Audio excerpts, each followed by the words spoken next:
7వ రోజు కూడా ఇవాళ అన్నం దొరకకపోతే మాత్రం నేను అంగీకరించనని బయలుదేరాడు. ఇంతటి మహాజ్ఞాని.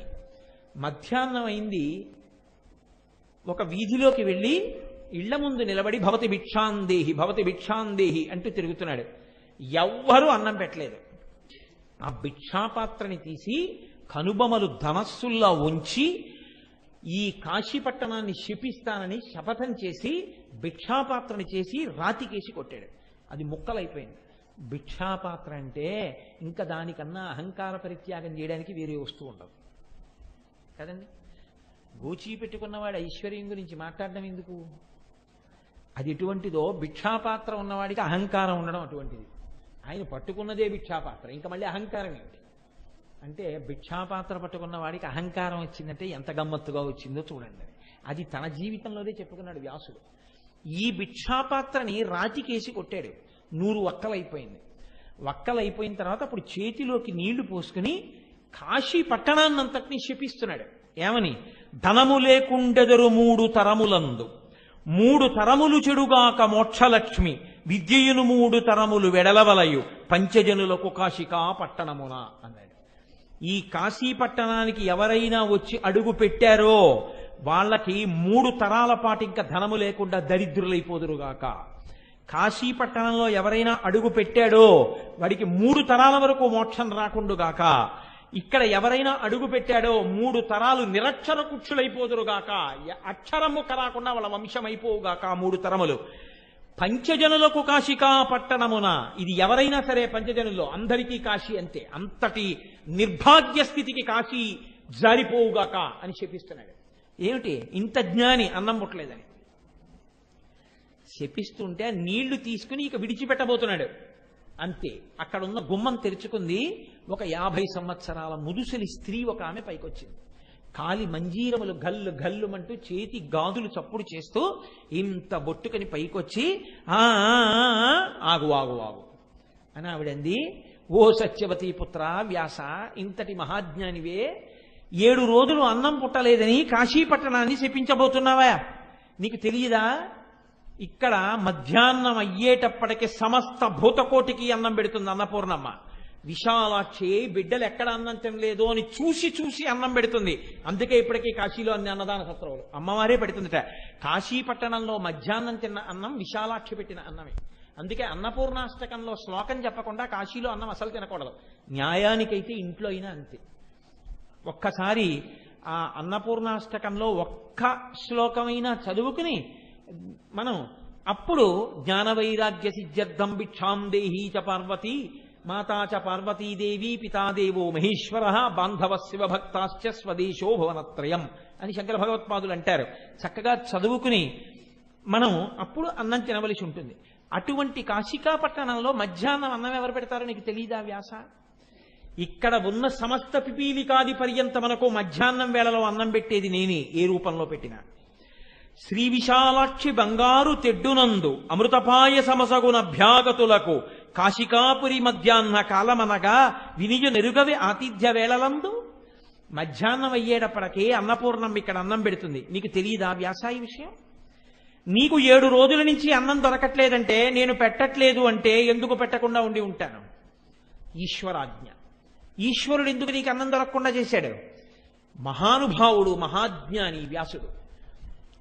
7 రోజులు అన్నం దొరకపోయినా ఈ కాశీలో ప్రాణం పోతే చాలంటాడు తప్ప అన్నం కోసం వెంపర్లాడడు అనుకున్నాడు విశ్వేశ్వరుడు.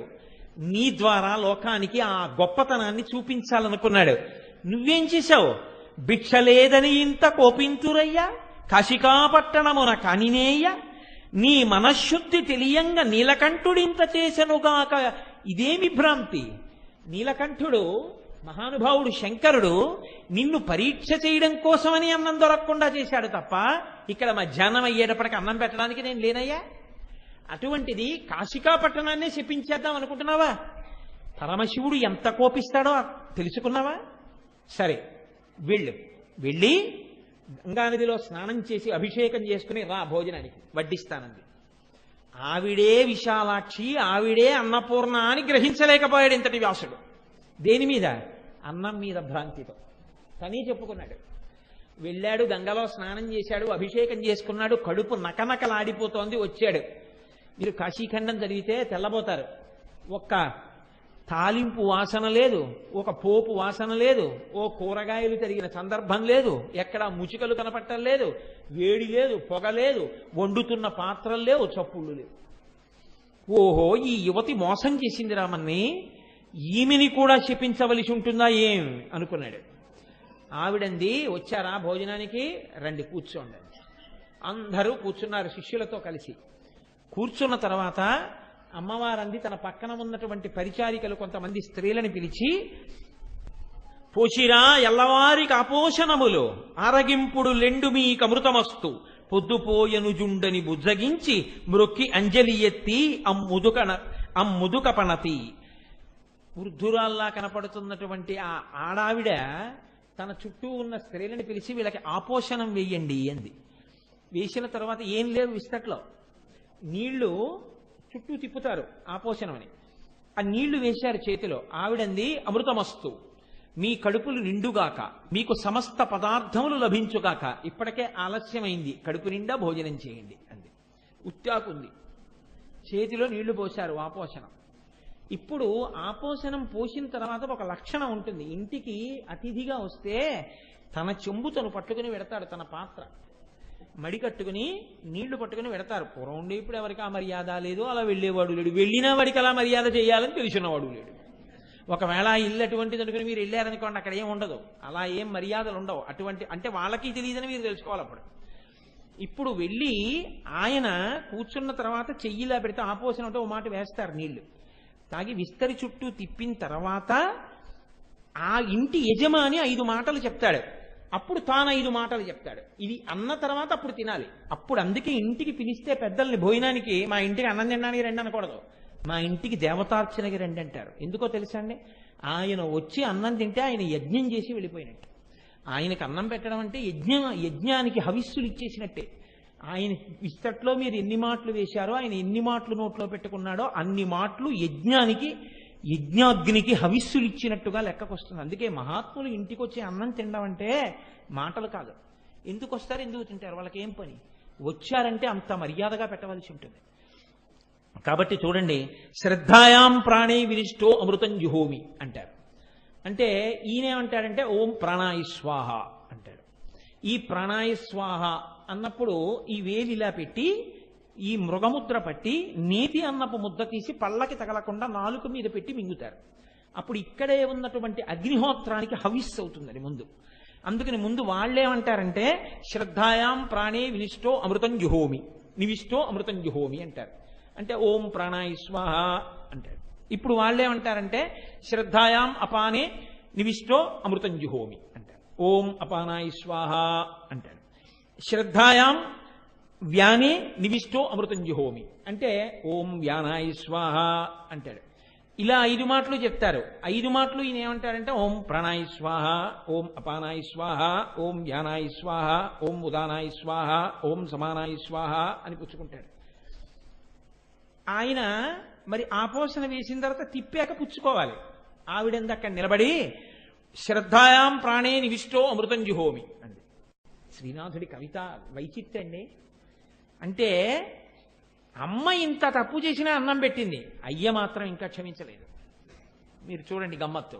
అమ్మ కారుణ్యం అంటే ఏమిటో చూపిస్తున్నాడు వ్యాస భగవానుడు, చూపిస్తున్నాడు శ్రీనాథుడు కాశీఖండంలో. మదన సంజీవని మదనహరుడు, ఈయన మన్మధుణ్ణి కాల్చి చంపేశాడు.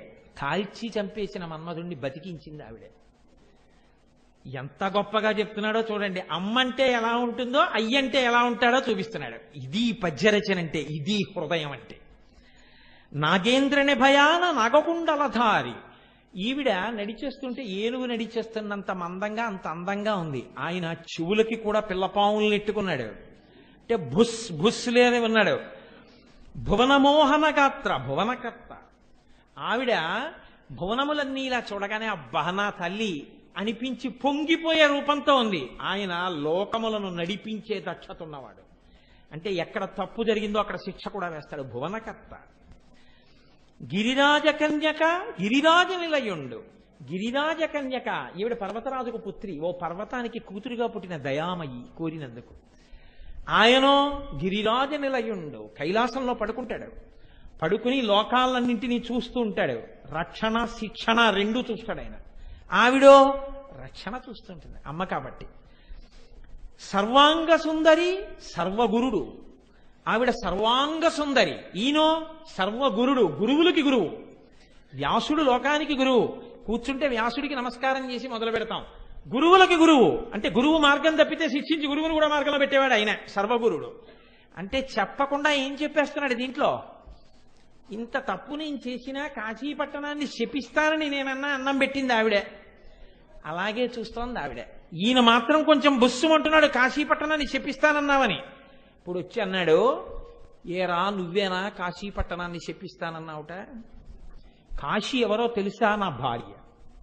పరమశివుడికి పార్వతీదేవి మాత్రమే భార్య అనుకుంటారు. ఆయన అన్నాడు, నాకు పార్వతీదేవి ఒక్కతే భార్య కాదు, నాకు పార్వతి, కాశీపట్టణంలో ప్రవహించేటటువంటి గంగానది, కాశీపట్టణం, దక్షారామ క్షేత్రం, ఈ నలుగురు నా భార్యలే అన్నాడు ఆయన. అంటే భార్య ఎంత ప్రీతిపాత్రమో పరమశివుడికి 4 క్షేత్రాలు అంత ప్రీతిపాత్రం. ఎవడు రానా భార్య జోలికి వచ్చినవాడు నా భార్యనే శపిస్తానన్నావుట, నువ్వు కాశీపట్టణాన్ని అనలేదు. అంటే కాశీ ఎంత గొప్పదో మీరు ఆలోచించండి. ఎవడు రానా భార్యని శపిస్తానన్నవాడివి నువ్వేనా? ఉత్తరక్షణం నీ శిష్యులతో కలిసి కాశీ విడిచిపెట్టి వెళ్ళిపో. వెళ్ళకపోయావో పడిపోవాలంటే అడుగులు లేచిపోయి ఇక్కడి నుంచి. నువ్వు వదలకపోతే నీ మెడ పట్టి నీ ముఖాన్ని బండకేసి ముక్కలు చేసేస్తానన్నాడు. అంతే. అప్పుడే అన్నం తిని కూర్చున్న వ్యాసుడు లేచి వెనక్కి తిరిగి వెళ్ళిపోతూ ఏడిచాడు కాశీవంక చూసి. ఆ పద్యాలు చదువుతుంటే గుండెలు కదిలిపోతాయి నిజంగా. మహానుభావుడు అగస్త్య మహర్షి కనపడి అడుగుతారు, ఏమయ్యా ఏం తప్పు చేశావు? లోలార్కుడికి కోపం వచ్చిందా? డుంటి గణపతికి కోపం వచ్చిందా? వీరభద్రుడికి కోపం వచ్చిందా? విశాలాక్షిని మర్యాద చేశావా? ఎందుకు కాశీ వదిలేవని అడిగారు. కాబట్టి ఇప్పుడు ఏడుస్తూ వెళ్ళిపోతున్నాడు వెనక్కి తిరిగి. శివుడు అలాగే చూస్తున్నాడు. జీవితంలో శివానుగ్రహం పోయింది. శాపాలలో పరమ భయంకరమైన శాపం ఏమిటో తెలుసా అండి? శాపాలలో కల్లా గొప్ప శాపం ఇది అంటే నీకు శివభక్తి లేకుండుగాక. ఇది మొదటి శాపం. రెండో పెద్ద శాపం ఏమిటో తెలుసా అండి? నీ ఇంట జిల్లేడు మొక్క పుట్టుగాక.